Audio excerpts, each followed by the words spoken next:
United States Court of Appeals for the District of Columbia Circuit are admonished to draw near and give their attention, for the court is now sitting. God save the United States and this honorable court. Be seated, please. Case number 23-3238, United States of America versus Anthony Sargent, appellant. Mr. Shipley for the appellant, Mr. Dushevsky for the appellee. Mr. Shipley, good morning. Good morning, Your Honor. Whenever you're ready. May it please the court, counsel for the government. Given the limited time available to me, I want to focus initially on the question of the denial of acceptance of responsibility by Judge Friedrich.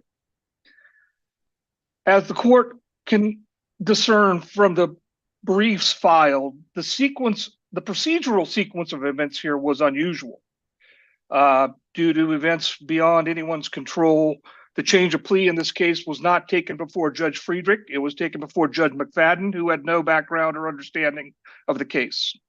Judge Friedrich then reviewed only a cold transcript of that proceeding and drew certain conclusions about Mr. Sargent's willingness to accept responsibility from the words on the page, when in fact the circumstances were that Mr. Sargent had rejected a plea offer to the lone felony section 231 and instead pled guilty to all the offenses.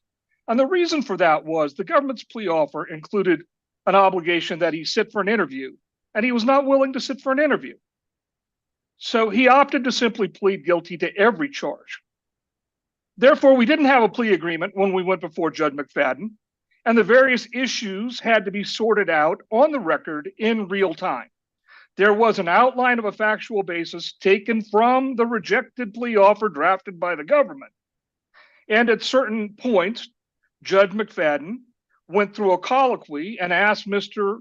Sargent to answer questions, which he did without reservation and without refusal.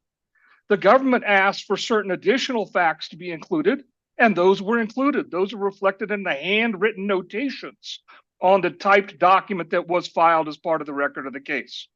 Judge Friedrich was, notwithstanding the history with two judges, she was the finder of fact for sentencing purposes, right? And she found that your client was not forthcoming on various details relevant to the sentencing.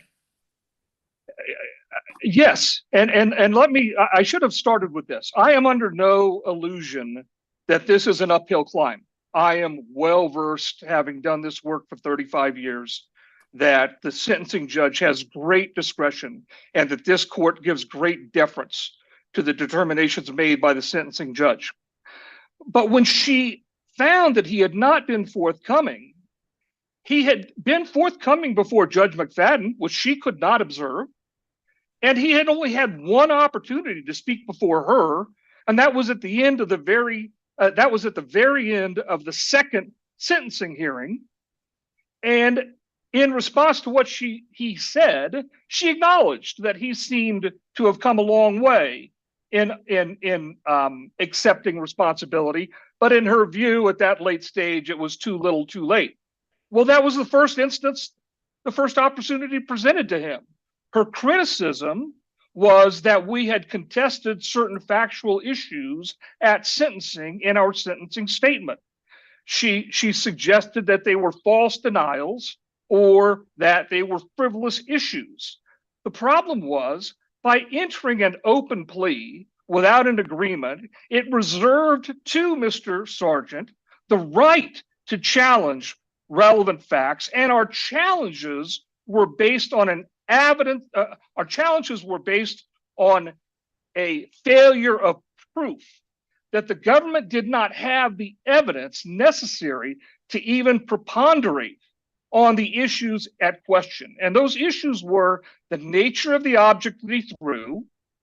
Judge McFadden asked him, what was the object? Was it a heavy rock-like object? And Mr. Sargent said, I wouldn't call it heavy. That was it. That was the basis of the exchange. On that basis, she found that that was a false denial, even though nobody knows what the object was. The best description, it was some form of construction debris that was laying about. It's not like. I hope you're going to address not simply the acceptance of responsibility, but the sentencing under Section 2A2 of the sentencing guidelines. And I want to ask you a couple of questions about that. There's no guideline for the major offense that your client was charged with in the indictment, Section 231. That's correct, right? I believe 231 is indexed to Section 2A 2.4. There's no guideline for 231. I could be wrong, Your Honor, but I believe it is indexed to Section 2A 2.4. There is no guideline. If you go to the appendix that is attached to the end of the sentencing guidelines, you will find no guideline for 231. So in that situation, the standard has been that you look for an analogous guideline, which gets you into the question of assault under 2A2. I just want to go through this rationale. Is that correct? Yes, Your Honor, I don't have the guideline page in front of me, but I mean, I know that 2A 2.4 is obstruction of officers. That's the caption of 2A 2.4. Assaults, obstruction, interference with law enforcement, correct? But 2A 2.4 is interfering with law enforcement, but it does not generally involve. Or 2A4, right? Yeah, exactly. And then, but it has a reference to 2A2. If it's an aggravated assault. Right? Correct. In the cross-reference, correct. Here's my question. In order for there to be an assault, there has to be a victim. Who is the victim in this case? Well, I think Judge Friedrich found that the victim is Officer 1, who was being assaulted. That apparently is the only option. Otherwise, he threw a rock 20 minutes earlier at a door. But it has to be Officer 1. Correct. Is there any sworn testimony by Officer 1 that he was put in fear of his physical safety by Mr. Sargent? No. In fact, he said exactly the opposite in an interview with 302 that was part of my sentencing statement, where he said the big guy in the gray sweatshirt was not among the people assaulting him. It was others in the crowd. When he attempted to arrest the small diminutive woman, others in the crowd set upon him and knocked them to the ground. There, in fact, is a photograph in the government sentencing memo that they had to correct. They said that it showed Sargent grabbing Officer 1 by the arm, and in fact, that turned out not to be true. Correct. Right. And Officer 2 also gave a statement. He was there. Correct. He witnessed it. And what did he say? He said he did not view Mr. Sargent as threatening at all in his interactions with Officer 1. So the question I'm asking you is the same question I want the government to be prepared to answer. Who is the victim of the assault? If it's not Officer 1, he doesn't say that he was threatened with bodily injury by Mr. Sargent. And Officer 2 vouches for him, then who is it? And did Judge Friedrich at any point make a finding of fact about the initial assault? Forget about the aggravated assault. You can't have an aggravated assault without an initial assault. Did she make any finding of fact about who was assaulted? She did, Your Honor. And this is what was caused me so much consternation at the sentencing. It was going off the rails, and I couldn't figure out how we were going, the direction we were going. What she said was the definition of assault used in the District of Columbia is forcible, unwanted touching.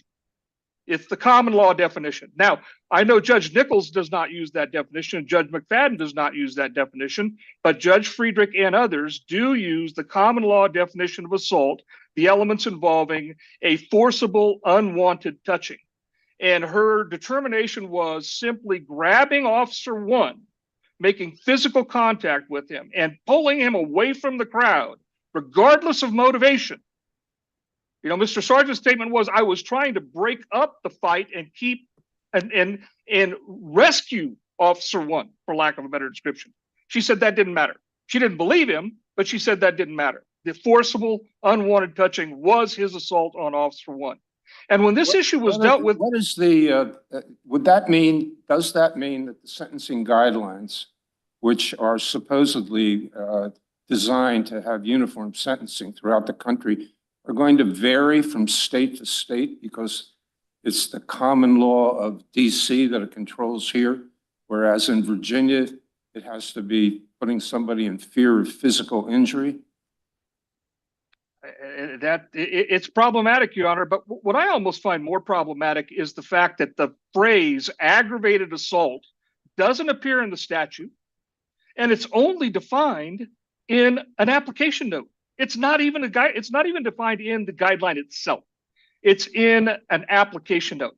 We certainly know the guidelines aren't mandatory, and the application notes carry even less weight because they're just advisory. And so the fact that these cross references and the definition of aggravated assault so dramatically change the sentencing parameters of cases like this. I mean, Mr. Sargent was looking at 8 to 14 months, and instead he was sentenced to the statutory maximum of 60 months. When Mr. Shipley, can I ask you a question about a possible legal error? So the district court here, looked at 2A2.4, which then cross-references to 2A2.2. But then the charged offense is a section 231. And then the district court also uses section 231 to count as the other felony. Correct. Is that permissible? That has been, I mean, under our case, under our decision in Stevens, doesn't Stevens suggest that you can't use the base offense as the other felony for the purposes of 2A2.2? Yeah, I think that's correct, and I think this has been a matter of some discussion and disagreement among the district judges in these cases.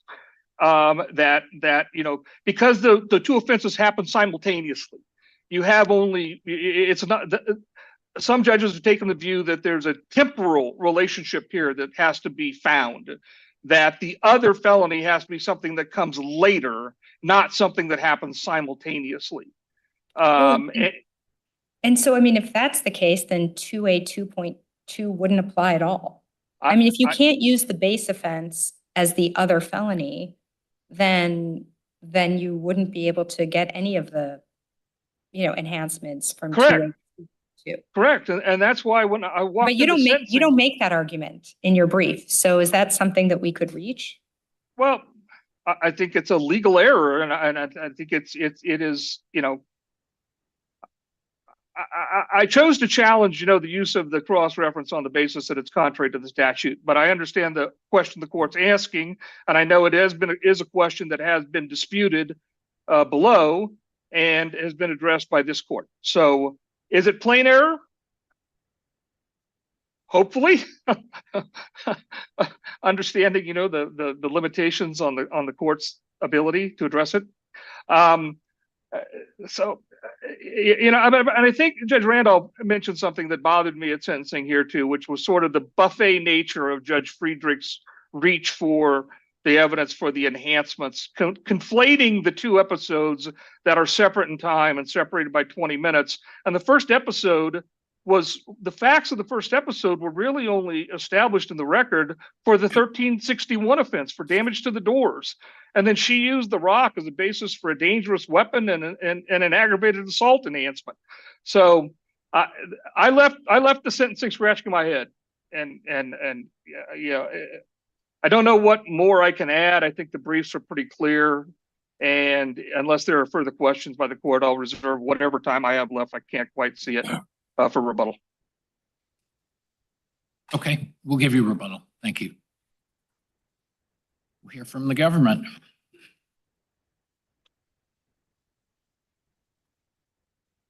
Mr. Dashevsky? Yes, Good morning. good morning. May it please the court. Ruvain Dashevsky for the United States. The district court properly calculated Sargent's guidelines range here. It applied the aggravated assault guideline, and it properly found that he was not entitled to a reduction for acceptance of responsibility. Turning first to the aggravated assault guideline, one thing that I do want to make clear is that Sargent has not challenged the court's finding that Sargent committed a felonious assault with the intent to commit another felony. That's not the challenge that he raises in this appeal. But he has But the felonious assault, on the district court's theory, the felonious assault is the uncharged 111 offense, right? It's the pushing and grabbing Right. of Officer 1, and then also later to clarify in response to Judge Randolph's question, he also pushes both Officer 1 and 2 again further into the crowd when they try to return to the north door to their post. But I'm going to circle back to Judge Rav's question about another felony. I thought her theory is the felonious assault is the uncharged 111 assault. I assume on Officer 1, but bracket that. And then another felony is the charged 231 civil disorder. That's right. which, it's very odd in a sense. If you start from the charged offense as kind of where we begin, and then ask what's another felony. Well, a 231 civil disorder is not another felony relative to 231.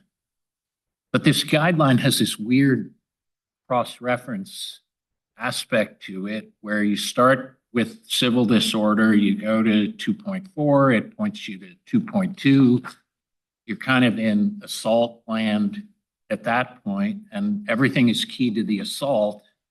And then relative to that guideline, another felony is 231, which is different than 111. Is that your understanding? Yes, and I think that this court's decision in Valdez-Torres addresses Judge Rao's concern, which is when looking at the guidelines, when deciding whether a cross-reference is applicable, a sentencing court is not limited to the narrow elements of the offense of conviction.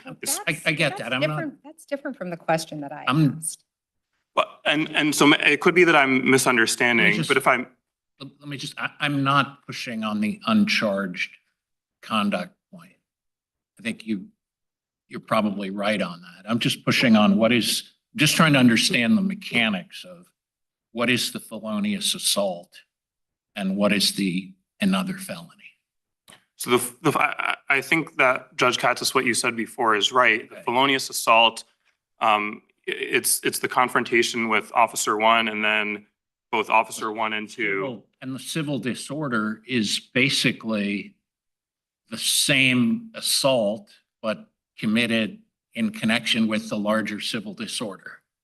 It's partially the same conduct, but 231 and 111 assault don't have the same elements. I believe that this court addressed that issue in Stevens and in Sargent, or in one of the two, where. And they are, one can be another relative. The two can be other just because they're different for Blockburger, Exactly, that's right. even though it really looks like it's the same conduct underlying both. That was what this court explained in, again, I don't remember if it was Sargent or Stevens or both. I think it's Stevens. Mr. Dashevsky, what do you make of this court's language in Stevens that says any felony offense other than the base offense of conviction fits the meaning of another felony offense? And in Stevens, there was a charge of 111 and 231. And the only reason they said you could treat, one as the other felony is because the other felony was different from the base offense of conviction. Where here, the other felony is the base offense conviction. I think that what the court was describing there had to do with what you said, the 111 conviction in that case. And the sentencing court was calculating the guidelines range for the 111, which led to the whole challenge that this court decided ultimately. And so when talking about the base conviction there, they were talking about the 111. They were talking about the assault. I don't think that principle negates Valdez-Torres. And if you just give me a moment for me to explain why I think it is relevant, that Valdez-Torres, like I said, the court in considering whether a cross-reference applies is not limited to the offense of conviction. It's not limited to the elements. It's supposed to look to the relevant conduct. It's supposed to look to the underlying conduct. And so in deciding whether or not the cross-reference to the aggravated assault guideline was applicable, whether or not Sargent engaged in a felonious assault with the intent to commit another felony, the sentencing court properly looked beyond the 231, beyond the elements of that offense to consider his conduct. And so I don't think that there is an issue, because he did indeed, as the sentencing court found, feloniously assault officers with the intent to commit the 231, the civil disorder offense to which he pleaded guilty. Right. So the other felony offense can be, in the government's view, the same as the charged offense? Yes, that's right. Isn't there a strange kind of circularity to that? I mean, so here, Sargent has maybe eight levels of enhancement based on a kind of double counting of 231. I wouldn't say that it's double counting. How is it not double counting? Double counting exists under the guidelines when one element allows for enhancement in two different ways. And that's not what's happening here. The sentencing court properly looked at his conduct and said his conduct includes a felonious assault with the intent to commit another felony, the 231, and that triggers the cross-reference to aggravated assault guideline. There aren't two enhancements based on the same conduct at play here. The reason the court goes to 2A22 is because of the 231 offense. So how can that 231 offense also be the other felony?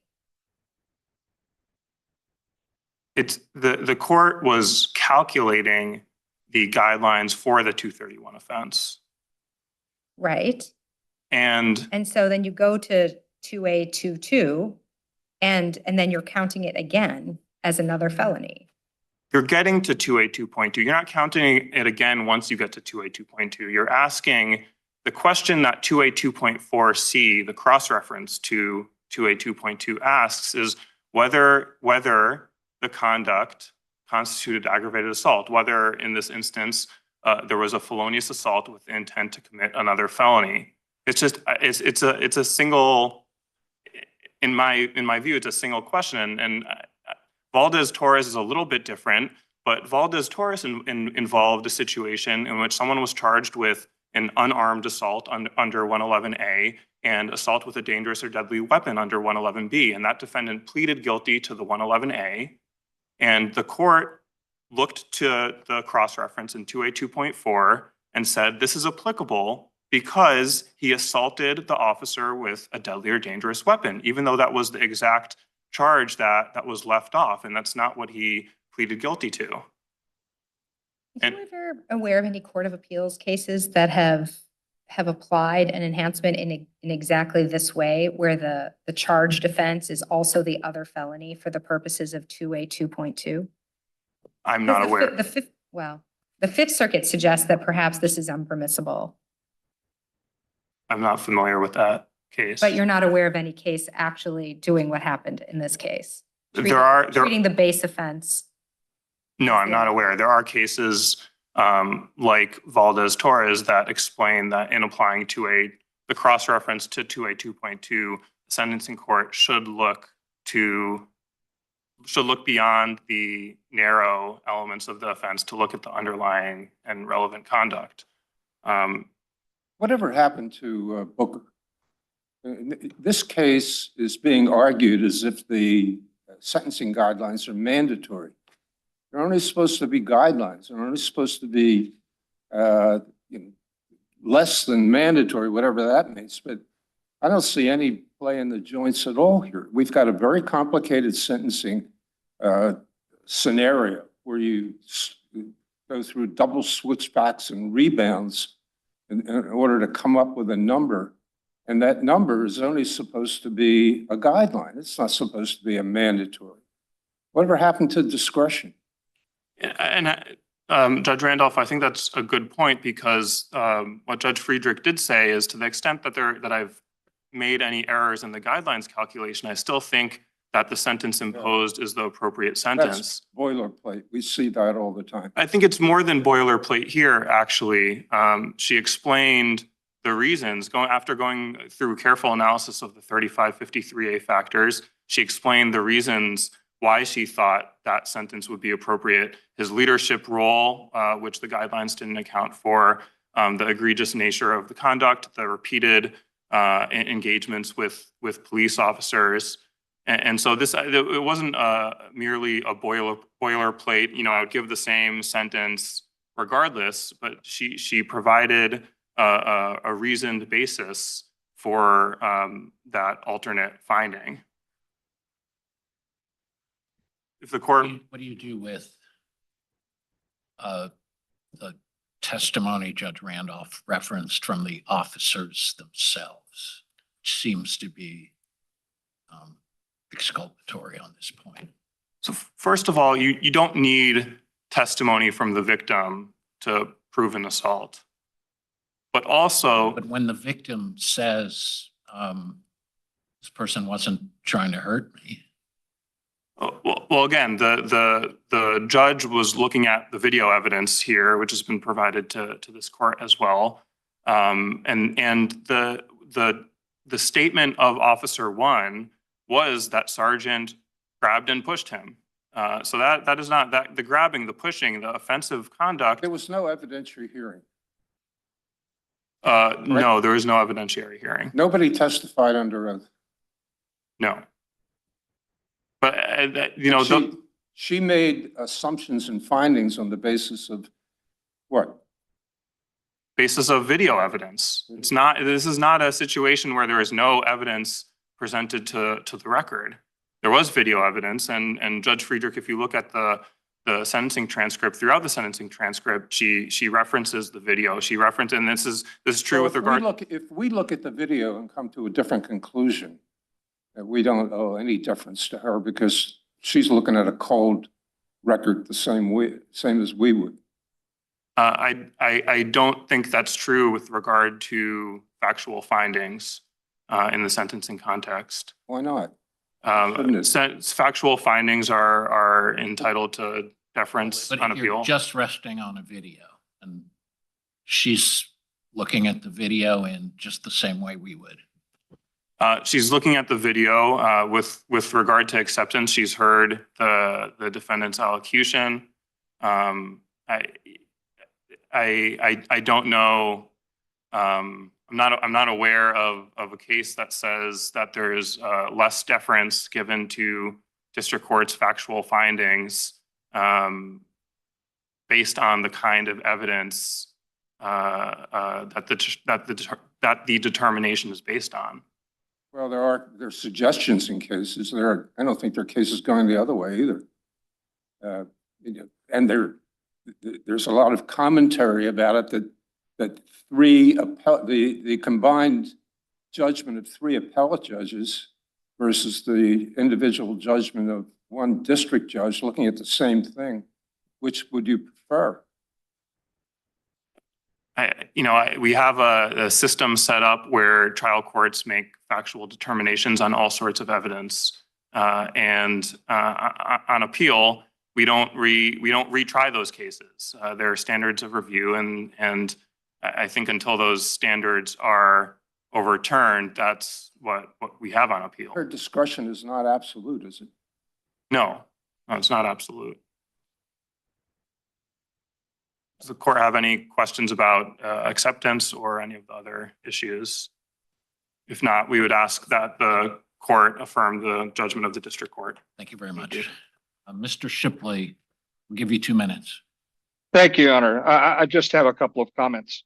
I think Judge Rao's comment about the 231 being used twice is accurate here. What Judge Friedrich has to do is calculate the guideline for a 231 offense, not the guideline for an uncharged 111 offense that Mr. Sargent never admitted to having committed. So even though it's relevant conduct. Sure, absolutely. It's relevant. Those facts are relevant. It's relevant conduct Correct. under the guidelines, which is a term, as you know. Correct. But she is still making a calculation on a 231 offense. So you can't then double back and make the same 231 offense the other felony. Because you're making a calculation on 231 and then you're using the 231 as another felony. The way she did it here, there is no other felony in effect when you use the 111A, because the 111A offense conduct is not followed by anything else. That's the end of Mr. Sargent's activity, is when he breaks up the scuffle between Officer 1 and the crowd. Officer 1 and Officer 2 then retreat into the building with the assistance of the Metropolitan Police Department, and Mr. Sargent leaves. So there's no 231 that follows the 111A. And that's a factual, and the last comment I'll make is this question that was raised by the end, or right at the end, the question of, what leeway does this court have? The standard is clearly erroneous. I think if the 3 judges on this court come to a different conclusion with regard to what the video evidence shows, particularly when Judge Friedrich's conclusions disregard the comments of the 2 officers. I agree that you don't necessarily have to have the testimony of a victim to establish an assault, but establishing assault here flies in the face of the comments of the victim. So I think on that basis, her conclusions are clearly erroneous, and the case needs to be sent back for resentencing. I am really hesitant to ask the court to direct it to a different judge. But given the sequence of events here, the fact of the matter is, Mr. Sargent is an acknowledged and unrepentant member of the Proud Boys.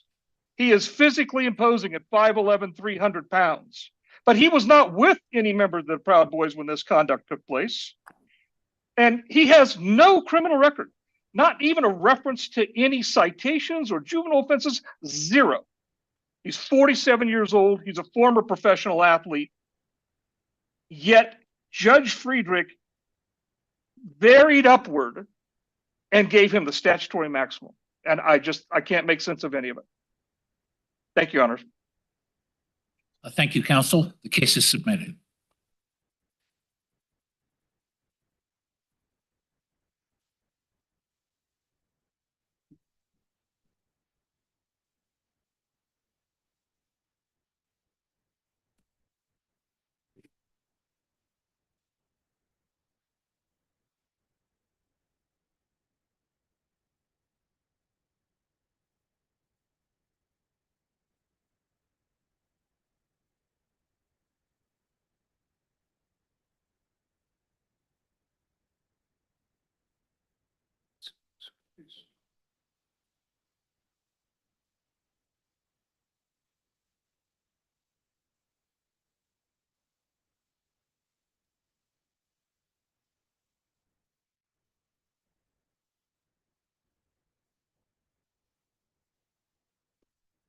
Case number 23-1164 et al. Troy Grove, a division of RiverStone Group, Inc., and Vermilion Quarry, a division of RiverStone Group, Inc., petitioners versus National Labor Relations Board. Mr. Eggers for petitioner Troy Groves, Mr. Davidson for petitioner International Union of Operating Engineers, Local 150 AFL-CIO. Ms. Sheehy for the respondent. Mr. Eggers, come speak to us. Thank you, Your Honor. May it please the court, Arthur Eggers, on behalf of petitioner Troy Grove and Vermilion Quarries, divisions of RiverStone. This case has to do with negotiations at the bargaining table. I represented RiverStone at the bargaining table. At the bargaining table, I said we were at impasse. I threatened to implement our final offer. After I said that, we did not implement our final offer. We did not make any unilateral changes with regard to wages, hours, terms, conditions of employment. We did not direct deal with employees. In fact, I was talking to the union representative at the bargaining table.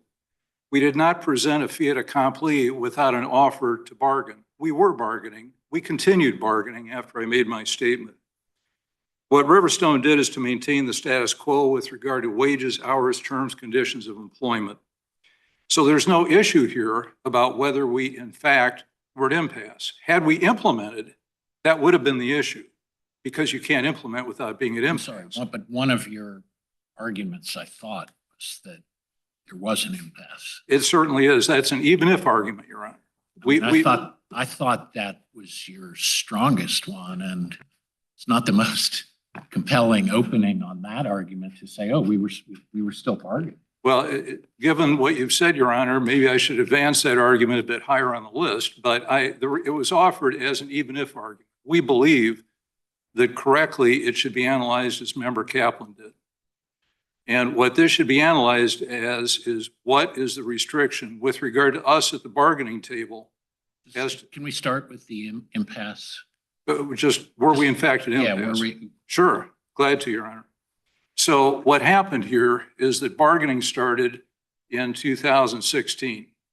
The prior collective bargaining agreement required contribution to the Midwest Operating Engineers Pension Fund.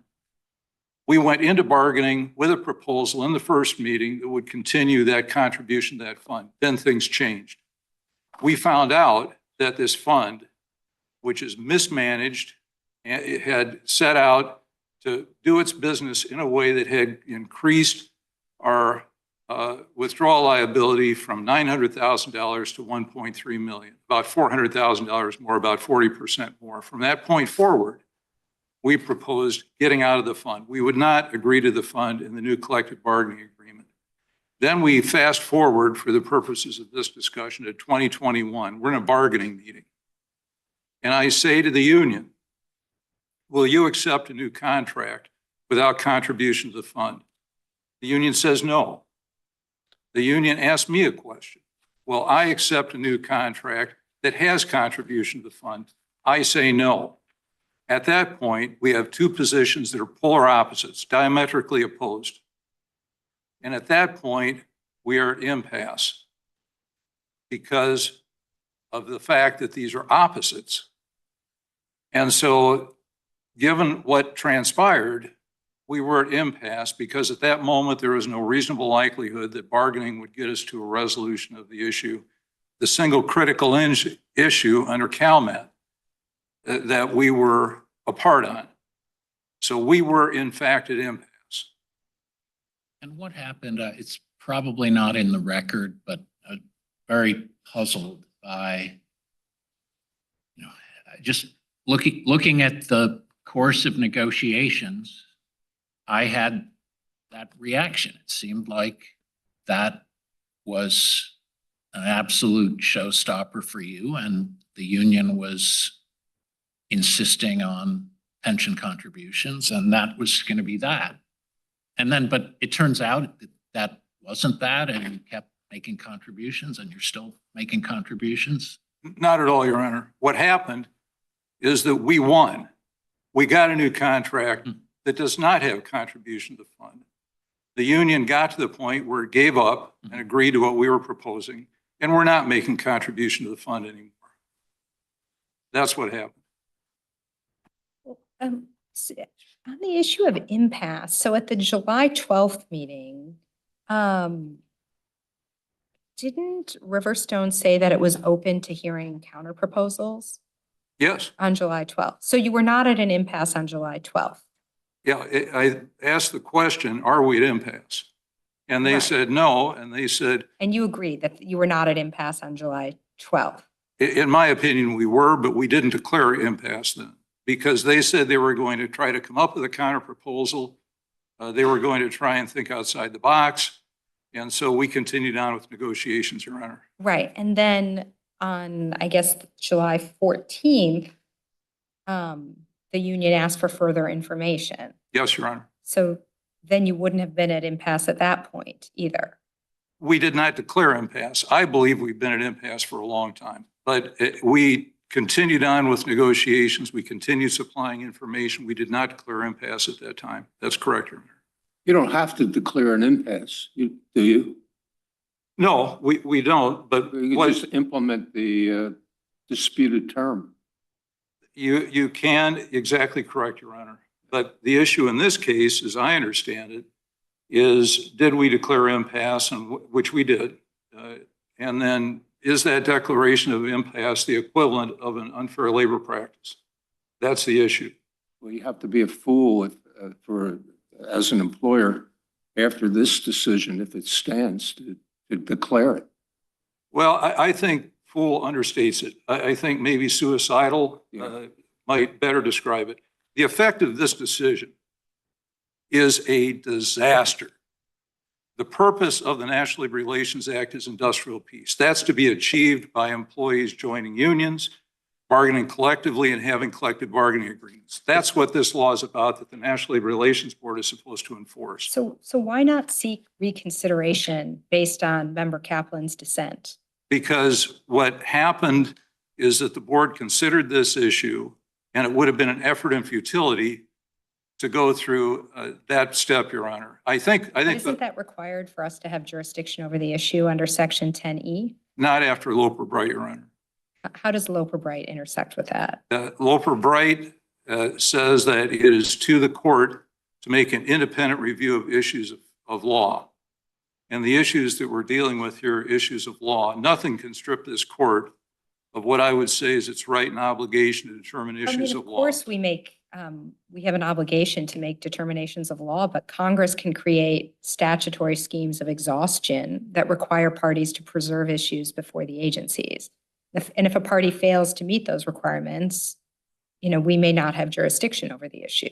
But yes, Your Honor, but in 10E, there's nothing that says there is a lack of jurisdiction if the requirements of 10E aren't met. What the board has set out to do is to try and take the position of the folks that are on the bench here today. They're trying to set up procedural hurdles that would prevent this court from deciding issues of law. I think that's absolutely wrong.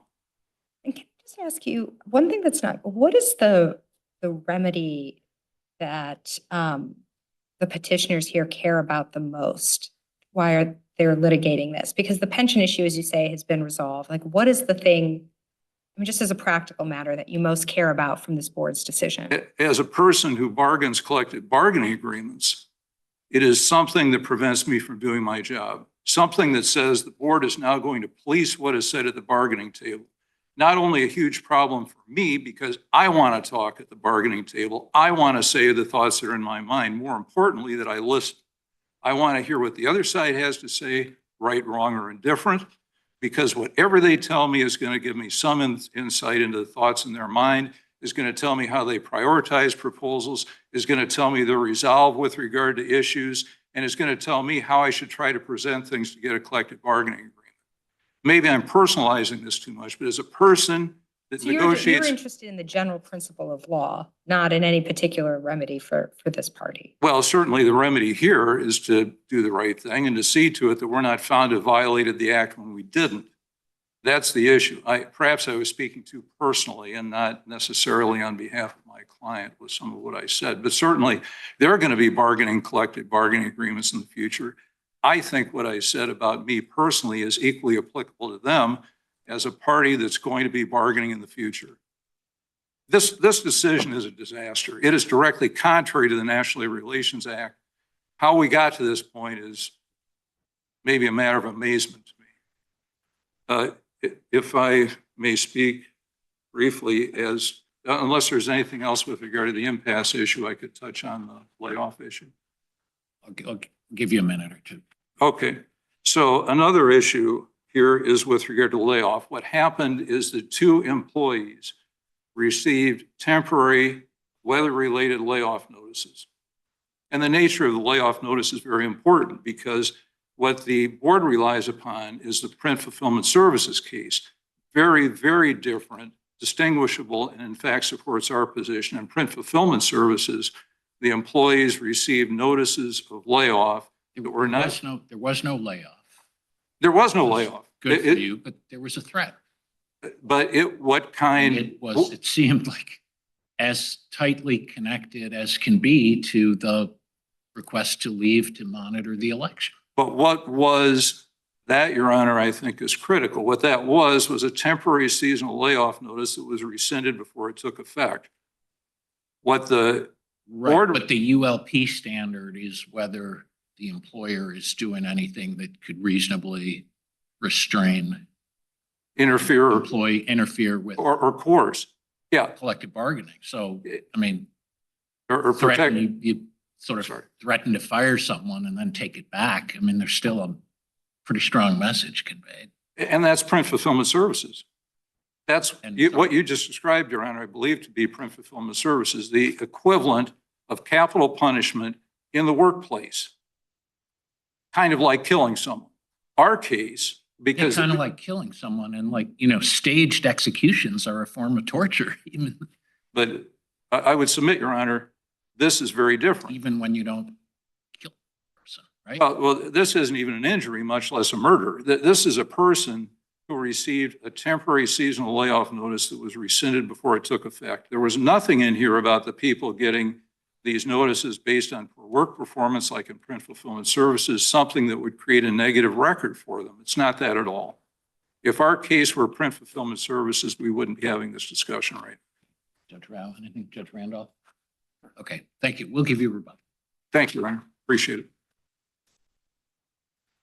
All right, next up is the union. Mr. Davidson.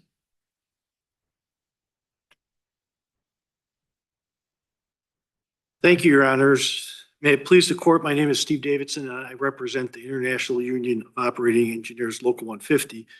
In this matter, which is before the court, as you know, a petition for review of a decision of the NLRB. The Labor Board got the decision absolutely correct on all fronts. Okay, but we dispute and we have an issue with some of the remedies that the board issued. With respect to RiverStone's violation of the 8A5 and also with respect to not ordering training. RiverStone made a bargaining proposal, as you just heard, attempting to get out of the pension plan. And what happened on July 12th was a complete charade of because they had predetermined that they were not going to budge from this. They did not enter negotiations with any spirit of give and take, without any spirit of understanding or wanting to actually negotiate with them. Mr. Davidson, do you agree that the standard of review here is abuse of discretion for the board's remedies? Yes. So can you just speak to why there was an abuse of discretion The abuse, specifically? yes.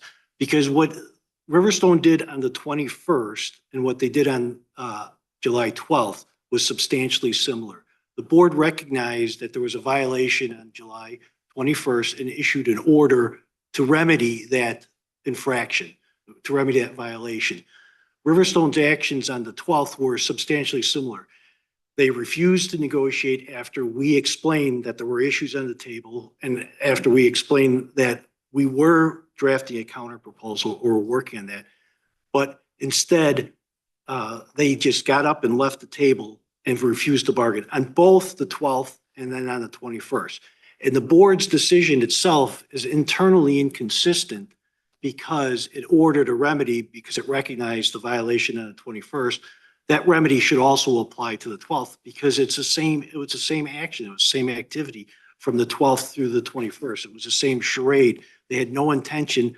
And in fact, in RiverStone's brief in support of its exceptions, it states that they believe that they were at impasse on the 12th. So everything that was happening on the 12th and also the 21st.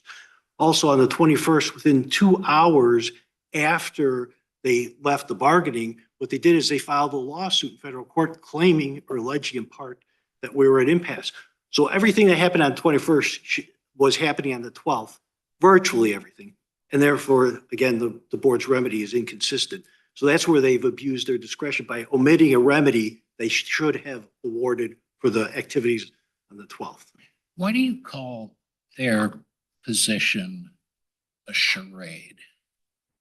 And they have a duty to bargain in good faith, but they don't have a duty to make any particular concession. So they come into the bargaining process and say, look, we'll talk about a lot of things. We're not going to talk about this $1 million withdrawal liability problem. That's just, that's non-negotiable for us. We'll bargain about all the other stuff. That's their position. And they go through years of bargaining on all the other elements. I call it a charade because what they were doing on the 12th was that meeting on the 12th was more than 3 years after a bargaining hiatus. Mhm. So after 3 years of not bargaining, they come in at the table and disingenuously And took the sarcastically says, same position. I mean, there's that crescendo moment with the questions back and forth, and we can't review the tone of voice. I get that. But the position they were taking seems consistent with the position they had been taking through the years and years of bargaining, which is we just can't go on in this pension fund. but there is an obligation to listen to the counter proposals, understand the counter proposals, and have a dialogue back and forth. They absolutely, they were predetermined. And they were just going through the motions. They had no interest in bargaining anything. And they said, this is it. My way or the highway. We're leaving. We had wages on the table. We had health insurance contributions on the table. We had a mix of different other issues on the table. We were working on a counter proposal to address that proposal. And they said, so too bad, we're leaving. And that's where it was all a charade, because they came into the meeting knowing that they were going to leave, knowing that they were going to declare impasse no matter what we said. And in fact, as the board points out, as the ALJ pointed out, there were at least twice where we actually agreed to their proposal. And then as the ALJ said, they moved the goalpost. So after we agreed with their proposal, they backtrack and say, oh, wait, that's not good enough. We've got to lump something else onto it. So this is like, that's why I call this a complete charade of on the 12th and the 21st. Okay, thank you. We'll give you rebuttal as well. Okay, thank you. We'll hear from the board. Morning, Your Honor. Good morning, Ms. Sheehy. Yes, may it please the court, Barbara Sheehy for the National Labor Relations Board. I'm going to start with the threat of the unilateral implementation and the impasse issues, because it sort of seemed like we gained most traction with the panel on those issues. So first, I just want to address immediately the issue that this decision and order is somehow unprecedented and is a disaster and is going to upend all of collective bargaining. As we point out in the brief, and it's in the board decision and order, this wasn't new law. In fact, the board cites That seems like an exaggeration, but just for my purposes, can you walk me through the impasse determination? So I mean, there's certain really sort of basic facts that are awkward for the board. I don't know that 26 meetings. They're 5 years after the bargaining agreement has expired. They're 3 years into a strike. And but no bargaining happens during that time, right? There's a complete bargaining hiatus for the 3 years. And the consistent position of this company is, the one thing we're going to insist on is getting out of this fund, which seems pretty reasonable under the circumstances. And that's their position. So I think that the issue is though, they just sort of never get past that. They come to July 12 after years and years and years, and one side says, will you accept a deal without a pension contribution? No. The other side says, will you accept a deal with? No. And Right, but then we know, as Judge Rao points out, other things happened after that. So we were very long, I think, on opposing counsel's presentation about what his view of what happened. But let's remember what's in the board's findings. Other things happen, which is Mr. Eggers says, sure, we'd be interested in Absolutely. a proposal that does not include. Right, and the union says we're going to try to do that for you. So I think what we could look at as July 12 is more posturing than anything else. We won't accept an agreement with this. We won't accept it with this. And the union goes and caucuses, comes back and says, we're going to try again. And let's remember, historically, the union had on multiple occasions agreed to get out of the pension fund. They wanted more authority, though, on how employees could allocate their money into different funds. So it wasn't, I don't think it's fair to characterize this as the union was steadfast on, we are staying in this pension fund, hell or high water. That I don't think was the case. I think the union was trying to leverage the position. It was clear the employer wanted to leave the pension fund. That is absolutely clear. What is absolutely clear and uncontested is that it was losing money. There was a big withdrawal liability. All of that, everybody understands the employer wanted out. But the union doesn't necessarily say, or what the union's actions conveyed wasn't that there wasn't room for movements. They do go back and they caucus. They submitted information request. The employer says, we'll try to respond to that. They do respond to that before the July 21st meeting. I think there's an initial round of information that's given, but it's not fully complied with. And then you have, I think at that point, pure frustration out of the employer. Understandable, but still unlawful. Still unlawful to say when there are issues on the table. So this, if the employer wants to claim single issue impasse, setting aside the fact that there was still that outstanding information request. And the board law is very clear on this. If there's an outstanding information request, you cannot be at impasse. They don't accept to that. That can't be right. It is. Then there will never be an. No, that's not true. It's if you look. We have circuit case law, right? Mike sells potato chips or, right, saying that you can't strategically avoid impasse just by continuing to ask for information. Right, so here what we have here though is so the board makes this finding. The board in its decision modifies the administrative law judge's decision and says on top of all the reasons that the ALJ did not find the parties at single issue impasse or at impasse in particular of the three-prong test on the pension fund issue in particular, so just prong one, the board adds, on top of that, there was an outstanding information request. Now, and then they cite to board law that says, the standard is that if it's a valid request, the employer doesn't object to that. The employer doesn't take it to this court and object and say, actually, that information request they do it in their reply brief, but not before. So this case is riddled with failures by the employer to raise its objections at the proper time.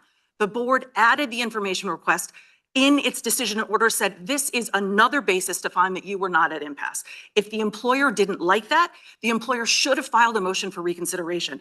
Let me ask you about that. So here the board sua sponte considers, for instance, the idea that issuing the layoff notices, right, is a violation. But then they say that RiverStone fails to preserve this issue. So I'm kind of wondering how these standards intersect. So for the board to sua sponte raise an issue, the standard is you're only allowed to add new claims if the claim is closely related to the complaint and the issue is fully litigated. Sure. So if the board passes that standard in order to bring up a new issue, how does the petitioner here fail under Section 10E for failure to raise the issue, right? Because if it's been fully litigated and if it's closely related to the claim, then how is there no jurisdiction under 10E? I mean, aren't these standards sort of two sides of the same coin? I don't think I would say that they're two sides of the same coin, although I will admit that it's sort of a sticky issue when the board has reversed the initial 8A3 violation, which is a discrimination-based violation. They say that's not the one, we don't agree with it, administrative law judge. And instead they go with a non-motive coercive interference one. So, but it's a different legal analysis too. So I think so the closely related is in the context of when the board is able to still decide an issue because there's a factual record and it was something that the parties fairly litigated. There weren't additional facts. If the original complaint had alleged, this is sort of the theory, I think, if the original complaint had alleged the issuance of these layoff notices had the tendency to coerce or interfere with the exercise of Section 7 rights, if it had allege that the employer wouldn't have put on a different case than it did. That's the conclusion of we can still reach this issue. We think the employer and the general counsel, for that matter, put on all the evidence that they would have otherwise. But I don't think that relieves the employer of its obligation, or any party, doesn't just have to be the employer, any party of its obligation when the board sua sponte acts. Because oftentimes this is how the board is sua sponte acting. They couldn't just find a violation out of thin air. It has to be something where it's either closely connected or otherwise you see sort of a different view of the record evidence. So if it's closely connected and fully litigated though, then how is it not preserved? Because they didn't object to they didn't file exceptions they filed exceptions related to the 8A3.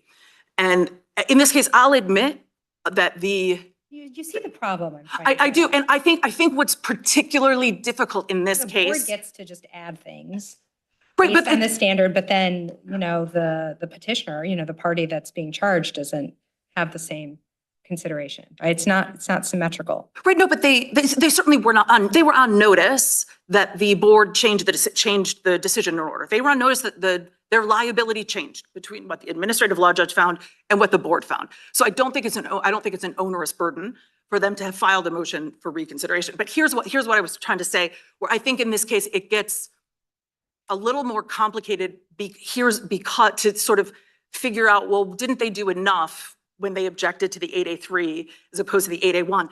And I think the problem here is fact bound to this case. I think there is still a fundamental misunderstanding on the part of the employer on what the analysis is for the board on the 8A1. Meaning they continued to brief in this court the same things that they objected to when they filed their exceptions on the 8A3. So I think their brief looks, quite honestly, the same as it would if they were only objecting to the 8A3. So I think that's creating some of the confusion that normally you would see if somebody properly preserved the 8A1 and properly preserved the coercive conduct, you would see a different argument being launched. And then we would be in a different position and a better position, I think, for illustration purposes to say, this is why you can't do it. You didn't tell the board this. The fact is a little bit strange here in that they didn't change their argument. They still continue to maintain the proximity, it doesn't matter. That's an 8A3, that's an 8A3 argument. That's not the board's argument. The board's argument is that they couldn't really raise those issues unless they sought reconsideration. Right, no, and we still couldn't change their theory, in a petition here. No, but I'm saying for illustration purposes and for sort of coming up with this, that it's difficult to see why didn't they do enough. I think part of the reason that it's not clear in this case why they didn't already do enough is because their argument hasn't changed.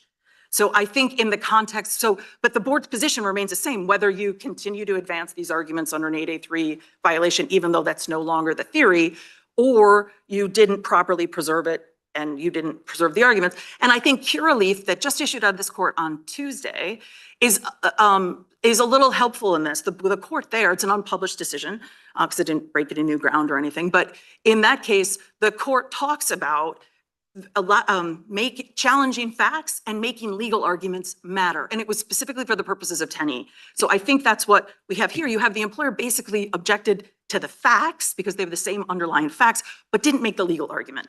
And again, it's not directly on point, but I think it's a useful. Come up with a new legal argument based on the fact that it's closely connected and fully litigated. Right, and all the board then is saying, if you still have an opportunity to tell the board, we think you got it wrong. We think you got it wrong. Here's why. File your motion for reconsideration. So just because the board has the opportunity to, in fact, what they did was they corrected, this is what we want, right? They corrected the administrative law judge, said this wasn't an 8A3, but you didn't look at this in the different context through a different lens of the 8A1. But employer, you have the opportunity to tell us why you still think we got it wrong. They didn't do that, and that precludes this court's jurisdiction. And Loper-Bright had no effect on this court's jurisdiction under 10E. I don't think I'm over my time, unless there were other specific questions. We'd ask for full enforcement. I thought I couldn't tell if you had a question, Judge Randolph. I thought you were taking your glasses off to ask them. Anyway, thank you. I appreciate it. Thank you. Rebuttal. Yes. Mr. Eggers, we'll give you 2 minutes.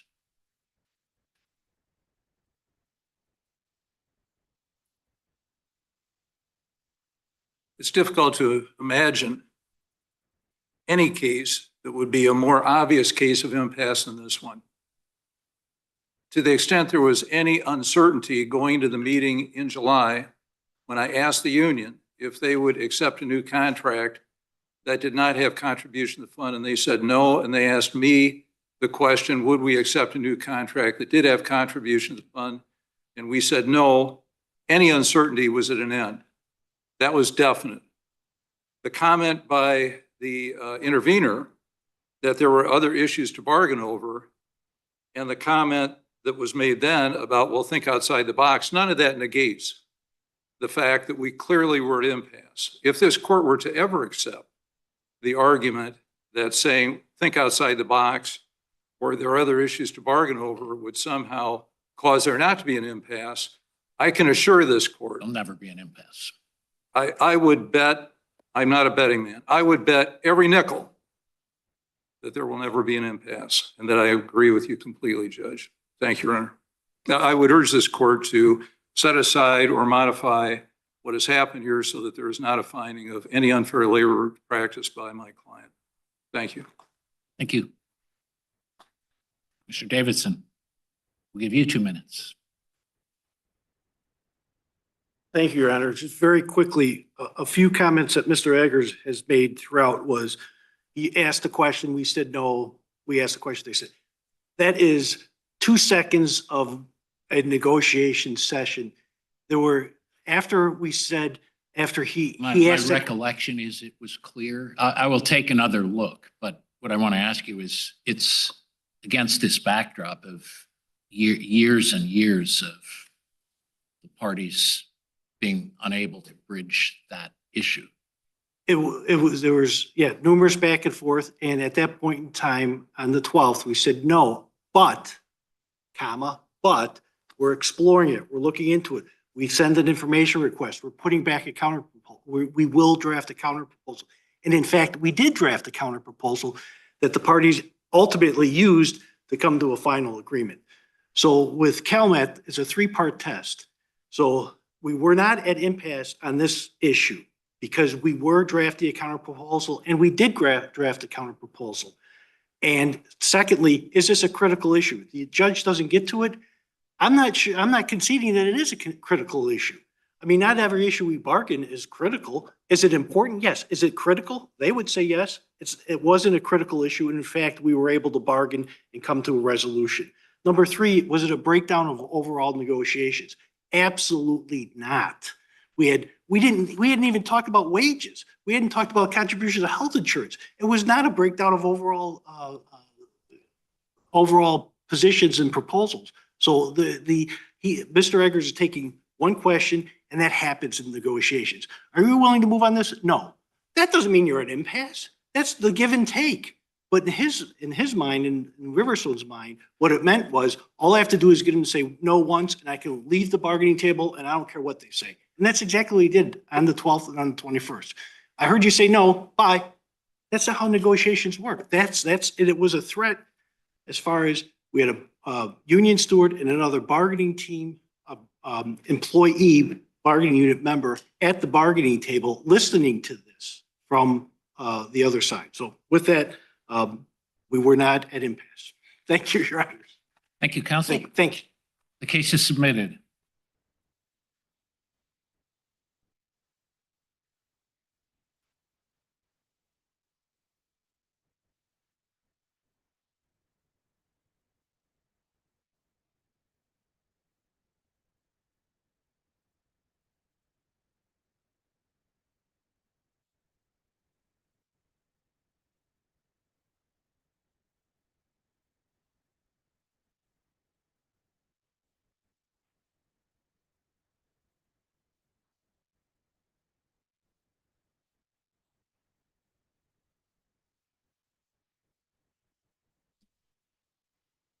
Case number 23-7146 et al.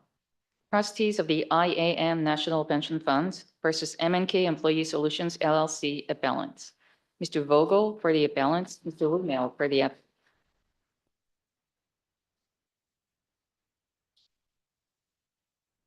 Vogel, good morning. Good morning. May it please the court. As you guessed correctly, my name is Don Vogel, and I represent the appellants in this matter. In these consolidated appeals, there are a number of issues to be addressed today, all arising out of what should happen when a withdrawing employer does not honor ERISA's pay now dispute requirement. While M&K did in fact honor the second part of that, and it disputed the withdrawal liability, it did not immediately pay the amounts claimed owed by the pension fund, prompting the fund to file this lawsuit. Appellants dispute the amount of the judgment entered by the district court, particularly because it applied the wrong interest rate on the delinquent amounts owed and improperly allowed the pension fund to apply the payments that were made to interest rather than principal, thereby necessarily increasing the amount of interest that it would collect. Additionally, the district court incorrectly applied one facility's union contract to another to require additional contributions to be paid, and it also wrongly determined that a number of the other appellants were jointly and responsible for the withdrawal liability amounts. I first want to turn my attention to the interest amount that was charged by the pension fund. The M&K was bound to the collective bargaining agreement, and through that collective bargaining agreement, it was bound to the pension fund's trust agreement. Effective on December 31, 2018, M&K canceled both agreements. The fund acknowledges that. At the time of that cancellation, the fund had a delinquent collection policy, and in it, it stated that the interest rate to be collected on delinquent withdrawal liability would be the IRS default rate. 2.5 years later, the fund decided to increase that interest rate to 18% and apply it back retroactively to the withdrawal liability owed by M&K. We find this to be improper. Mr. Vogel, can I ask you, in general, when we, under ERISA and the MPPAA, is withdrawal liability, the withdrawal liability is set as of December 31st of the preceding plan year after withdrawal? Correct. Correct, right. And is part of that withdrawal liability generally considered, the interest rate is part of the withdrawal liability? It is, and we were before you last year on this issue, and there's two interest rates that we have talked about. There's the discount rate, Right. and that was what was involved in the appeal last year, and that determines the calculation to arrive at the withdrawal liability. Right. The interest rate we're talking about here is the interest that's owed on the money you haven't paid yet. Right. No, I understand that. But I'm saying, is there some concept that that interest rate is in part of the withdrawal liability? Like the liability is whatever amount you owe.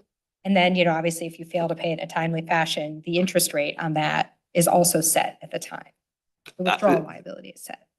It's set by whatever the contract that exists as of that date. Had M&K not canceled the contract, let's say they bargained out for some reason and just said they weren't going to contribute anymore like we had in the prior case, and it ended their obligation to contribute, but still were bound to the trust agreement for some other reason, then maybe there could be additional amendments to the trust agreement that would apply to them. But that's not the case here, because at the time of the withdrawal, the contracts that applied to them and to this situation had been terminated. Everybody agrees with that. And so what the Supreme Court teaches us in the Tackett case and the Reese cases, we look at these contracts just like ordinary principles, looking at general contractual principles. And once a contract is terminated, generally it ends the party's right to modify or change that contract unless they reserve the right to do so. It's our position they did not reserve the right to increase that interest rate and apply it retroactively. So your position is if you had remained a party to that trust agreement or bound by the trust agreement, they could have retroactively changed the interest rate. So the interest rate in that situation wouldn't be set. If in fact we had agreed to be bound going forward for some reason, Right. yes, we're still under contract with them. And if the contract provided them with the right to make changes to it, that being one of them, we would be bound by it. But the contract was terminated. And as these other cases teach us, when a contract is terminated, courts are not supposed to interpret that contract to make lifetime promises. And that's really what the fund is looking for, is a lifetime promise to keep amending the trust agreement to impact things that happened in the past when they were some contractual obligations. Because those obligations ended, they should not have the right to continue to amend to impact a contractual right they no longer hold. Can I ask you about some of this aspects of the case for attributing the acts of one entity to another. So I guess let's just start on the delinquent contribution point. I refer to that as count three. That was the count three Right, claim. count three, in Yes. which the question is,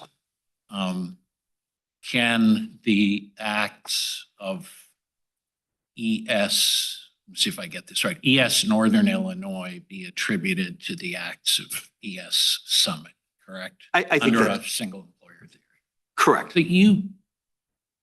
you argue, you assume in this case that that question is assessed under this very pro veil piercing standard developed by the NLRA, by the NLRB, sort of multi-factor.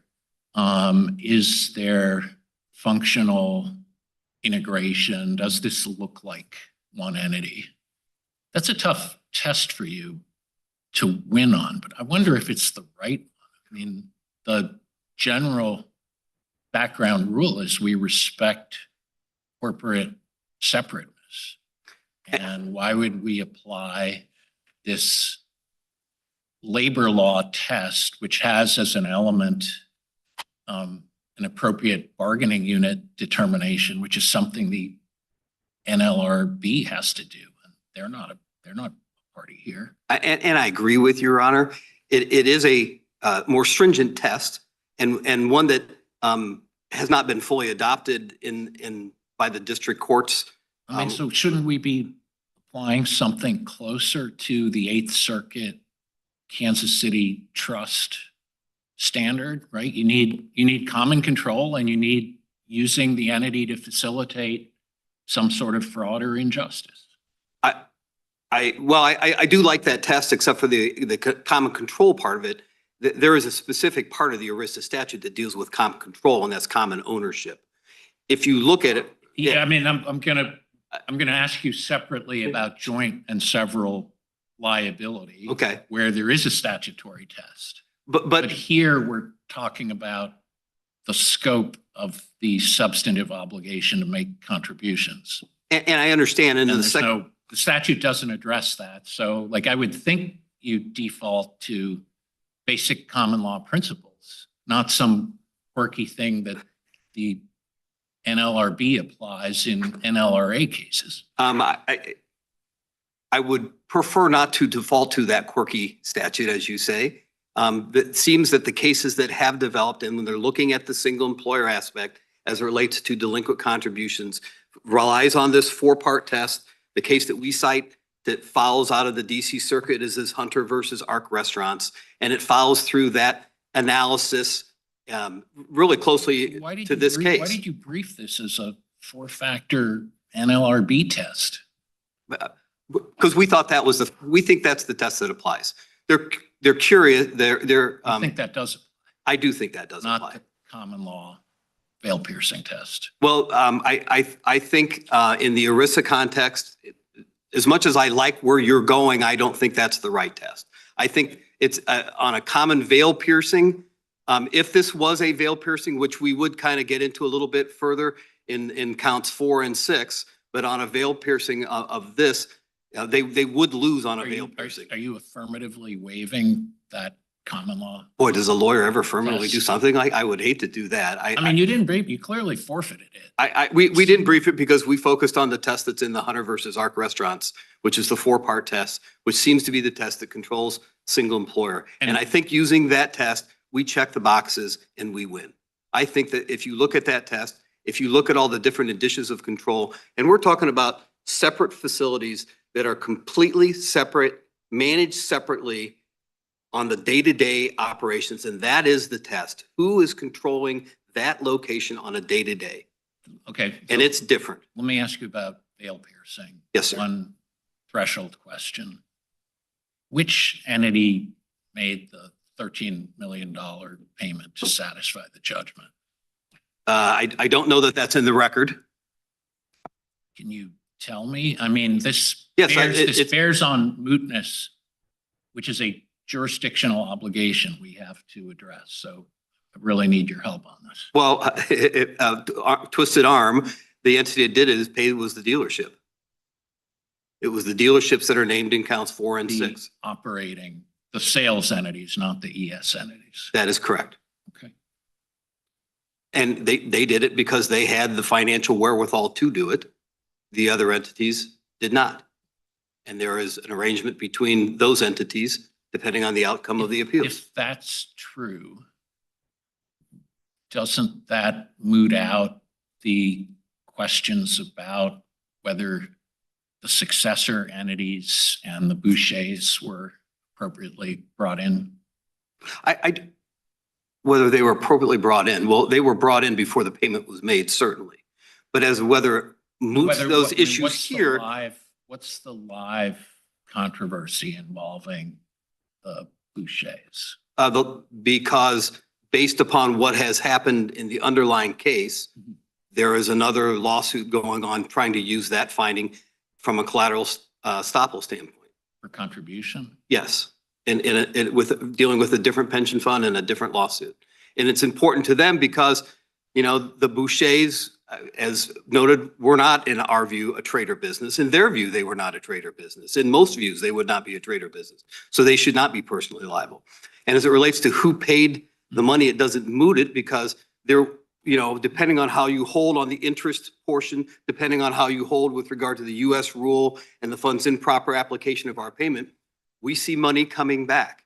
And it's going to be between the parties on our side of the V who will determine who gets what of that money returned.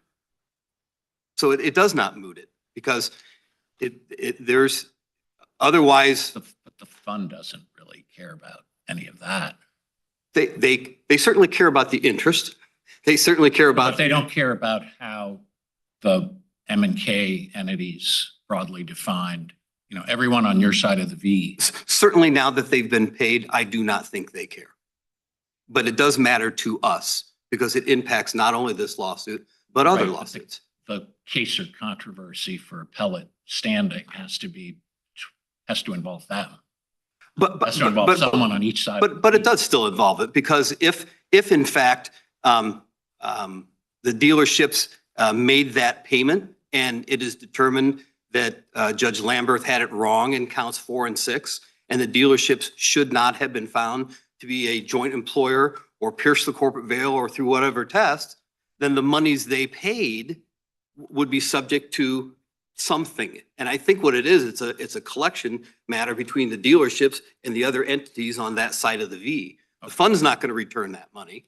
Okay. And then just on the merits of the joint and several question for veil piercing as between the sales entities and the ES entities. I would have thought the most likely tests were either the statutory one under MEPA for joint and several, or a common law one like I was asking you about earlier, Kansas City Trust. And the district court applied these other open-ended, multi-factor NLRB-based tests. One has 4 factors, one has 6 factors, and you've argued under those standards. Are you happy with that? Should we decide, assuming no mootness, should we decide the case under those standards rather than those are statutory one or the common one? The statutory one, we win because the dealerships and the underlying entities are not in the same control group. They do not have common ownership. Okay. I mean, that's what's so odd about this. There is a statutory standard for veil piercing, and you all are arguing these 4-factor, 6-factor labor tests. I understand, Your Honor, because we certainly win on the control group. I don't think that the other side will dispute that at all. Okay. And what they have done is raise this. What do you mean by that? I don't think I just don't get the shorthand. Yeah, I don't think the pension fund disputes that that the dealership entities at that level were in the same control group as the leasing employee entity. They were different ownership. There's no dispute about that.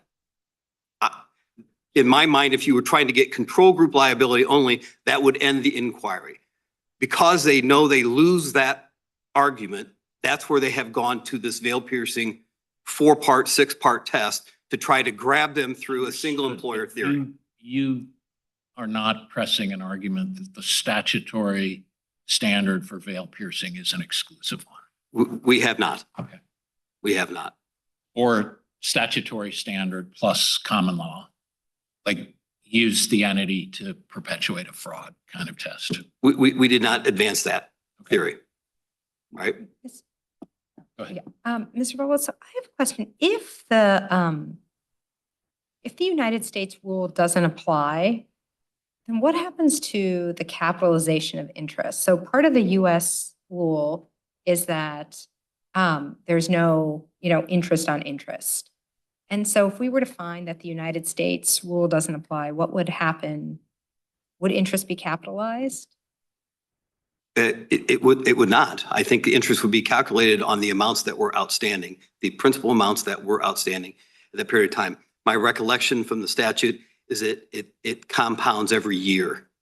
So. But there would still be, there would still be interest. So but part of what the United States rule does is prevent capitalized interest. So if we weren't applying the United States rule, would then the interest be capitalized?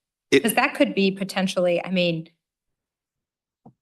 that might end up being much worse for your clients. I don't think it would be. I understand. I think the way the ERISA statute calculates the interest, we would not have that problem because We would not have that problem. we would not have that problem because I think what would happen is you are only calculating the interest on the amount of the principal of the withdrawal liability that is outstanding for whatever period of time it's outstanding past the demand. And I think they are able on a yearly basis to capitalize on it, to compound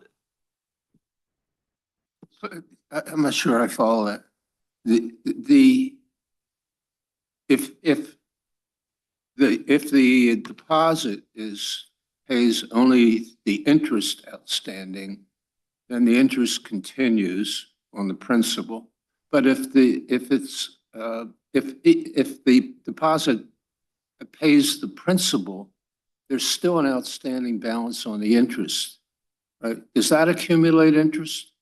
I guess it would depend on the particular contract that you're talking about, a depositor and perhaps a bank. And banks have specific rules, and it's what the contract provides.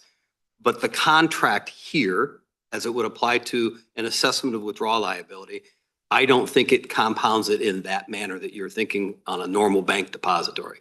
It still would generate interest if it's not paid. It would only on, I believe, a yearly basis. And that we didn't address that in the briefs but my understanding is it gets calculated on a yearly basis. Okay. Thank you. We'll give you rebuttal time. Thank you.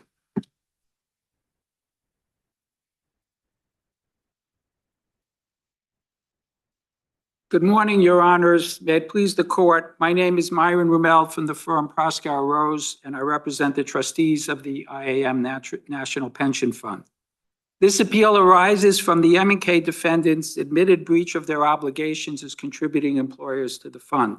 Chief among them was the obligation to make withdrawal liability payments when appellants' collective bargaining agreements with the IAM expired.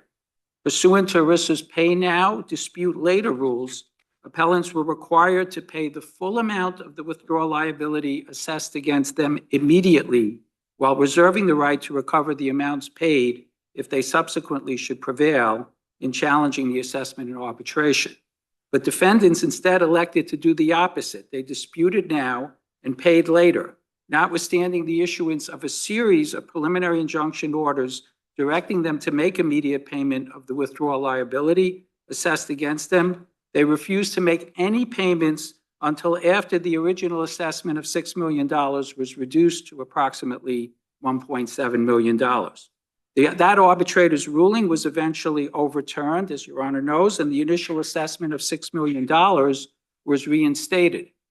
In the interim, defendants seized on the arbitrator's ruling by making a payment of $1.7 million while ignoring the millions of dollars of interest and liquidated damages that had accumulated in the 2-year period during which they completely refused to comply with the pay now, dispute later rule. Even though their payment satisfied only a small fraction of their debt, appellants contended that the payment eliminated any going forward accrual of interest and liquidated damages. Now, just let me pause and try and answer the questions that were posed at the end of my adversary's argument. Under the current version of the trust document, there is no interest on interest. So if that version applies, that 2021 trust document, then it would be the case that appellants could effectively game the system if your honors were to rule that the $1.7 million payment applied to principal. They would owe no interest on the millions of dollars of additional debt that they owed at that time. Under the prior version of the trust document, the 2019 one, there was a provision for interest on interest. So what really happened was when the 2019 trust document was amended, there was a little bit of a trade-off. The interest rate was raised and the interest on interest provision was eliminated. Your honors may appreciate that as a practical matter, when you come to court and you have floating interest rates and interest on interest, the mere calculation of the debt becomes very, very complicated and just slows down the court proceedings. So there was an effort in 2021 to just simplify that by making interest on the principal at a higher rate. But under the US rule, if the debt is bigger, the payment should apply to the interest first, which means the principal remains outstanding, which is what the district court ruled here. Let me turn to the issue about the amount of the interest rate, unless there are further questions about the US rule. Appellants argue that any interest they owe should have accumulated at the IRS rate, which is the default rate that was in place before the trust document was amended in 2021 when we inserted the 1.5% per month rate. In their view, once the M&KES entities withdrew from the fund in 2018, their contractual obligation to comply with the trust agreement's provision on the interest rate ceased entirely, and thus they were not contractually bound when the trust agreement was amended in 2021. And that has to be wrong.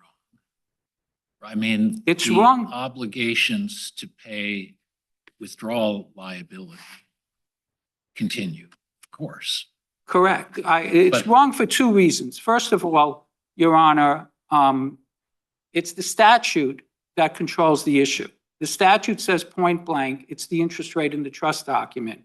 And the statute doesn't say anything about the timing of when the interest rate is put in the Statute trust doesn't document. speak to the extent to which the trustees can make a change effective retroactively and or after an employer has withdrawn. That's right. It contains no limitations, and I think it's helpful to keep. Doesn't speak to the question. Well, it certainly doesn't restrict the time period in which the trust document provision applies. And given ERISA's remedial objectives and the fact that we're talking about an interest rate that comes into being, unlike the other one, only when the employer breaches his obligations first to pay immediately. Otherwise, we wouldn't be having this discussion about interest rate at all. Why isn't the controlling principle that obligations under the collective bargaining agreement and the incorporated trust presumptively expire at the end of the term of the agreement? Well, because And there's an exception for withdrawal liability because the whole point of that is about consequences post-withdrawal. correct, I think. But that's, get the numbers right. I mean, that just means that Article 7 or 8.7 of the trust agreement continues to bind the employer after they withdraw. It's a separate question from whether Article 11 on retroactive amendments continues to bind an employer post-withdrawal. And you can give perfectly good effect to Article 11, saying, sure, retroactive amendments are fine for employers that are still in the agreement. Once they're out, they're out. I'm not sure they're mutually exclusive, Your Honor. I do agree with you. The Supreme Court case in Lytton specifically says that obligations already fixed under the contract but as yet unsatisfied survive the expiration of the agreement, and certainly withdrawal liability would be a very good example of that, because you don't even incur the withdrawal liability until afterwards. And in response to my adversary's comment, if the obligation in the trust document as it relates to withdrawal liability terminated with the termination of the agreement, then whatever interest rate was in the trust document would never apply, because it would be in there, and then the employer would withdraw, and then his obligation would cease. So that can't be right. It must be that the provisions in the trust document survive. Is it your view that you could retroactively change the withdrawal liability? I mean, because the withdrawal liability is fixed by statute. Why wouldn't the interest rate that applies to that also be fixed as of the same time? Because the statute says that the interest rate is whatever the trust document says the interest rate is, and it doesn't limit it as to time. But in this case, even if we want to take a contractual approach, there is the provision that says that the employer agrees to adhere to the trust document and any amendments thereto, and the trust document specifically reserves the right to make retroactive amendments. So I don't believe, Judge Katsas, that those two provisions are mutually exclusive. I think that provision still applies here. I agree with you. I mean, the law has two strong presumptions, which are different. One is a presumption against retroactivity, and you overcome that in Article 11, no question. But there's a different one, which is that obligations under a collective bargaining agreement expire when they expire, and you don't lightly create ongoing, post-expiration obligations. I'm not sure you overcome that. I wouldn't characterize Article 11 as a retroactivity issue. I would describe it as an obligation. Well, I mean, that the survives. district court sure did. No, I think There's the 2.5 years of retroactivity in the mid-2021 amendment, retroactive back to January 2019. Let me just, I understand that. My point is that the obligation to pay withdrawal liability that's embodied, I think it's in Article 11, if I remember, is. I think it's 7, but. Okay. In any event. That's an obligation that continues Right. past the expiration of the agreement. So that's why I could argue that that's sort of a prospective I agree obligation. with you, but I'm just, like, in my mind, conceptually, the obligation to pay withdrawal liability and, interest under the rules that are fixed at the moment of withdrawal just seems different from the question whether this retroactive amendment power continues post-withdrawal. Right, but the retroactive amendment power is a general statement in the trust document that is not limited to any particular rules. And I would think that with respect to a rule, to an obligation that postdates it. That cuts against you. If it were more tightly linked to the withdrawal liability, you could just say it's part and parcel of. I agree with that, but I think that to the extent that the withdrawal liability clearly extends beyond the period of the collective bargaining agreement, a separate general provision that says that the fund can make retroactive amendments as it applies to that rule would extend. But again, I do want to reiterate that the out of circuit decisions that were discussed in the briefing that got very hung up on an employer's obligation to whether he signs on to the trust document are really extending a condition that's not in the statute. The statute just says whatever interest rate is set by the trust document. And just to be clear, It's not something that continues forever, but we're dealing with an employer who hasn't paid his debts. And at the time this amendment was made, he still hadn't paid his debts. And to suggest, I know that there's a natural tendency to think that there's something unfair about applying a provision retroactively. But the whole purpose of the pay now, dispute later rule is to prevent the employer from making these types of strategic calculations about when he wants to pay and why. This is a penalty because he's breaching his obligations. And I would suggest in these circumstances, the court should not be that concerned about the retroactive nature of the provision. What was the IRS rate during that period? So I don't remember exactly. It's definitely a lot lower. It's Than something like 18%. 6% maybe. And it depends on the time period. It floats with a period of time. I guess you have to, and if the employer is correct, then for each period, each yearly period, I guess it is, you may well have a different interest rate, and you have to go back and calculate that. Is that right? Yes, Your Honor, and it's one of the reasons why a lot of plans have put in provisions to have a specific interest rate so as to avoid those complicated issues, because sometimes the recovery of withdrawal liability gets slowed down by those problems.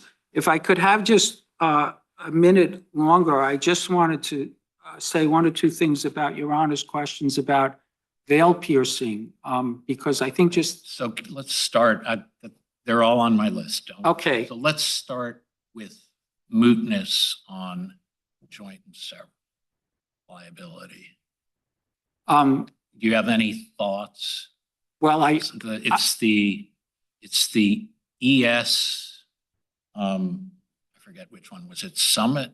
Or no, ASLIP, that ES ASLIP incurs the withdrawal liability. And we just learned, maybe I assume you knew this as well, it's the M&K sales entities that pay the judgment. right. I can't say we're shocked to learn that because we had been told that the ES companies all didn't have any money, which is why we had to engage in several years of litigation. I think it's, as Your Honor said. So there's a live issue. You agree, there's at least a live issue on, I'm calling it veil piercing, but the connection between the ES entity and the associated sales entity. Correct? When you say a live issue, there's an issue that affects the amount of the judgment that pertains to ES Summit and Northern Illinois. There's then a separate section of the briefing that deals with the various efforts to rope in the dealerships, which does not affect the amount of the judgment. And I think, as my adversary indicated, it may have affect sort of how they charge each other for what happened here, or how they would allocate some sort of recovery. But as Your Honor suggested, it doesn't have any impact on the fund. The fund got a check for the whole amount corresponding to the judgment, and the fund will make a refund of a certain amount of money if we lose on something here. The entities that paid the judgment.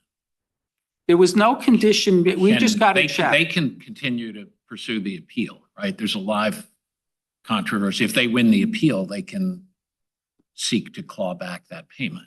If they win the appeal, so for example, if the interest rate is 6% and not 8%, there'll be a recalculation of the amount of interest, and we will write a check, and the appellants can decide how that check should be allocated. Just to be clear, when we get this check, there's no conditions attached. We just got a payment for the whole amount of the judgment. It wasn't like it came from so-and-so, such that if so-and-so prevails on appeal, you're going to have to get it back. Who signed the check? This was just on behalf of everybody. I think what happened is, what I'm suspecting I'm hearing is that ES also was funded the money to make the payment, since, as Your Honor said, they're the original liable party in this case.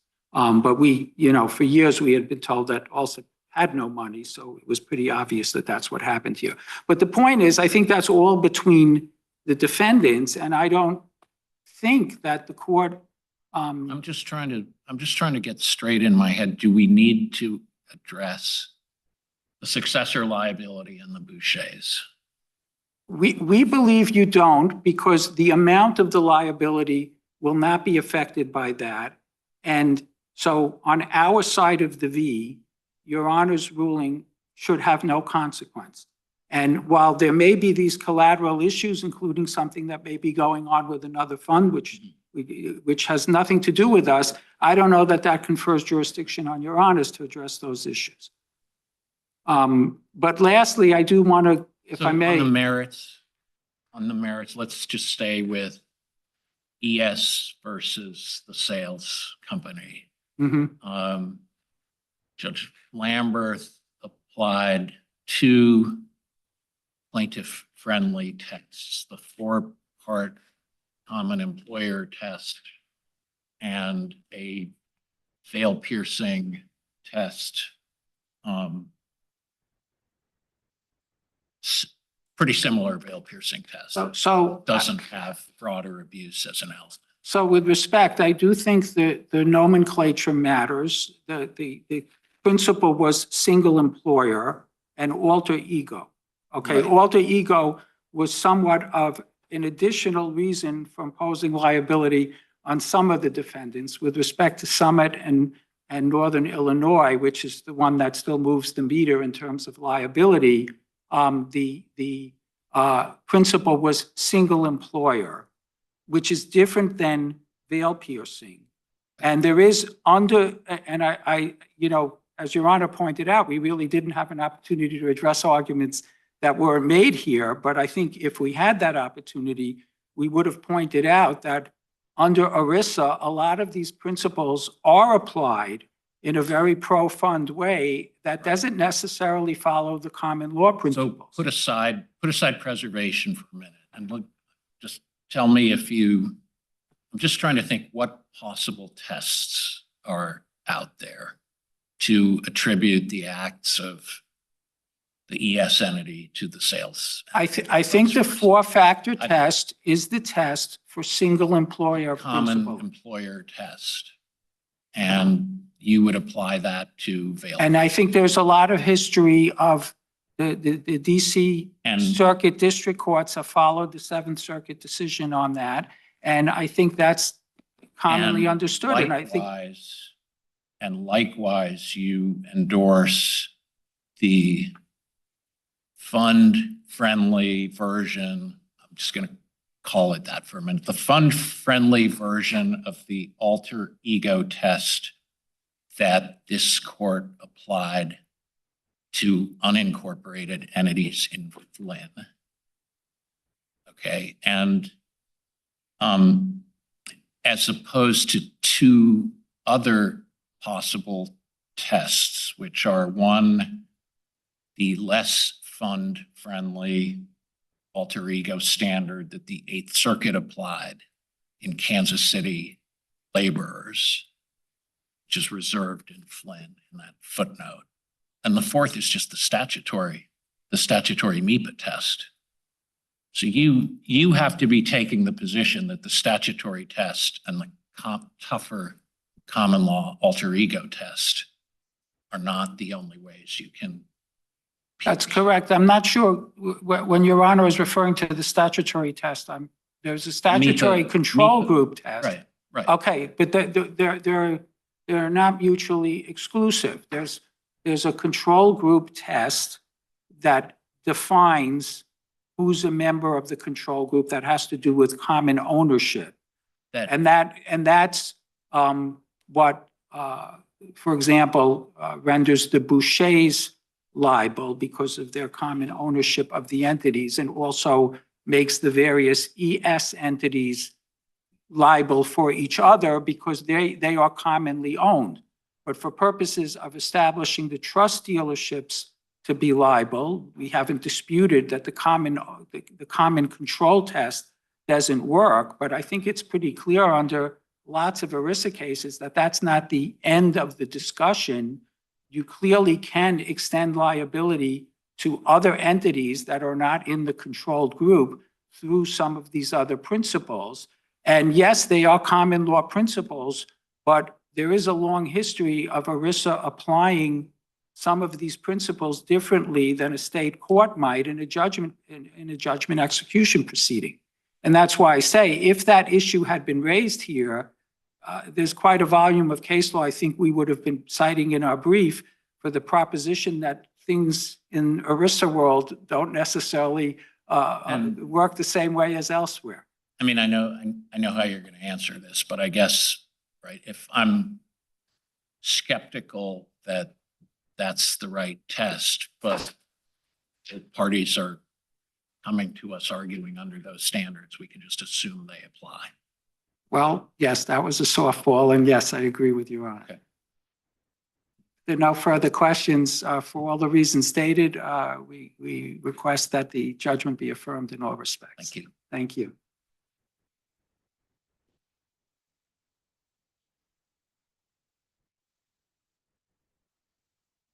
Buttle. I'd answer the softball question otherwise. That probably wouldn't be a surprise. These are very tough.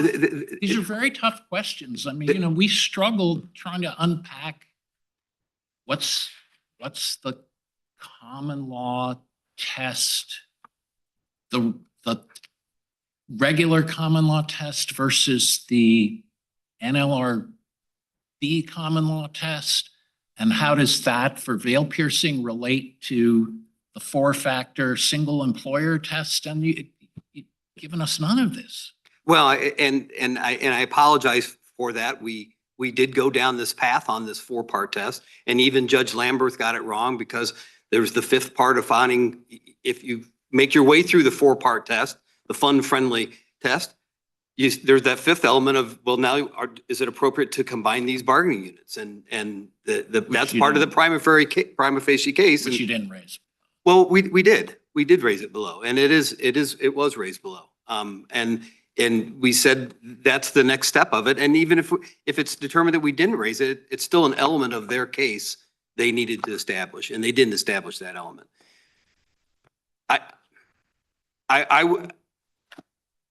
The test, the 4-factor test, when you rejudge, it's very fund friendly. well, it is. And then when you rejudge Lamberth's opinion, it makes, yes. You know, It what ma- we learn is the veil piercing standard in, first or second year corporate law. Yes, and the veil piercing, because clearly there is no record at all of an attempt to defraud anybody. And in fact, the record is clear that all of these different locations were set up separately because that's how they operated, because they each have a different general manager and they're each their own profit center. And the union recognized that, and the pension fund recognized that because they gave them each different employer ID numbers. And the other thing that gets missed in all of that is that Illinois has this unique statute allowing an LLC to create a series entity akin to a parent subsidiary.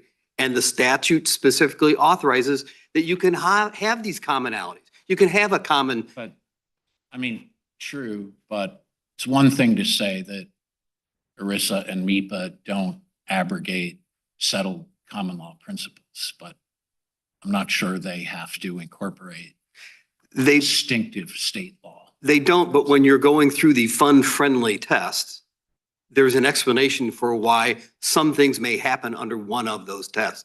The example was the interrelatedness of operations, so that you have the same payroll people doing payroll for the other entities. The statute says that's okay. That shouldn't be used against the company to find that they are a single employer. Because we're following the state's directive of how to set things up. So in conclusion, I really beg of the court to look at the issues, the 18% interest rate that he says is also a remedial measure, but that's what liquidated damages are for, okay? The application of the payment, and I do hope that you look and consider the Bouchers to not be a trader business, and that Jody's hobby is not used to impute millions of dollars of withdrawal liability against her and her husband. So Thank you. thank you very much. Case is submitted.